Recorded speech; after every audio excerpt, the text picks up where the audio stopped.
A factory is just not beams and steel and brick and mortar. It's people. It's people that make that workplace a success. It's people that ensure that that mill's success. It contributes to the community, families. That's what it's all about. It's about people and families. Workers Arts and Heritage Centre is really unique. We combine a focus on work and workers, but art as well. I met Stephen Lechniak through one of my coworkers, Brian Kelly. Stephen was a collector of memorabilia and photographs and materials related to the history of Stelco. So I have literally thousands and thousands of photos, Stelco related, and these are very dear to my heart, these ones here. We're all workers. We all work, whether we're students, whether we work in a factory, whether we're educators. But labor history and workers' issues aren't things that are taught in school necessarily. So I think through this exhibition, hopefully it will inspire people of all ages to think about how work is changing in Canada.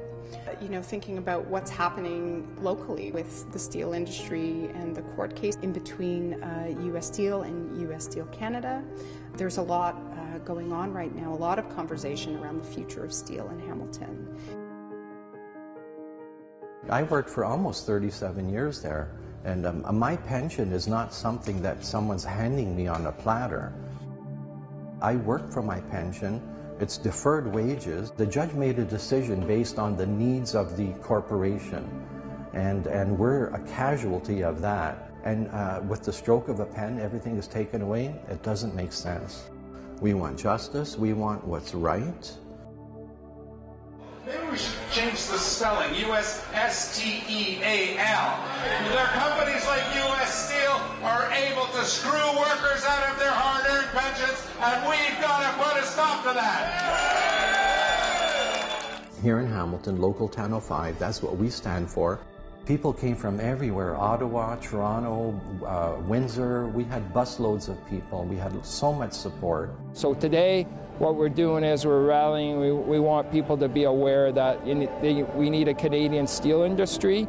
We're down to a workforce around 500 people, whereas when I started we had around 13,000 people. Working in a steel industry, it's pretty hazardous. You work with asbestos, coke oven emissions, and one of the big things that's happened just recently is retirees have lost their benefits. How inappropriate the commercial laws are, that a judge could be allowed to be able to take away people's hard-earned gains just with a stroke of a pen. We don't think that corporations should be stronger than our own federal government.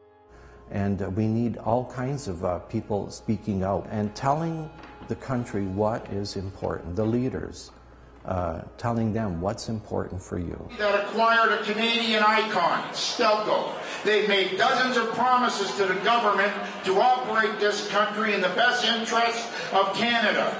Then with impunity and a federal government that stood by and did nothing as U.S. Steel proceeded to break virtually every promise they made, they did nothing. So much has happened in Hamilton. So many fights were fought on behalf of workers in Hamilton. That were important and changed policy around work and workers' rights? I think it's possible to rebuild Stelco in Hamilton. I think it's possible. My son is one of those employees that works at US Steel here in Hamilton, and I'm hoping that his job will still be there in 10, 15, 20 years. So he can have some benefits and a pension and raise his family. To uphold our existing laws. Why have we continued to do that? Why have we continued to allow imports, I'm talking about North America, not just Canada, to be literally dumped on our doorstep, and that's costing jobs. Canada needs steel. We can't even supply enough for our own domestic demand here in Canada. Why do we need other countries to bring steel into our country? You know, why? You have to ask these questions. You have to figure out what's going on and who controls things and what can you do about it.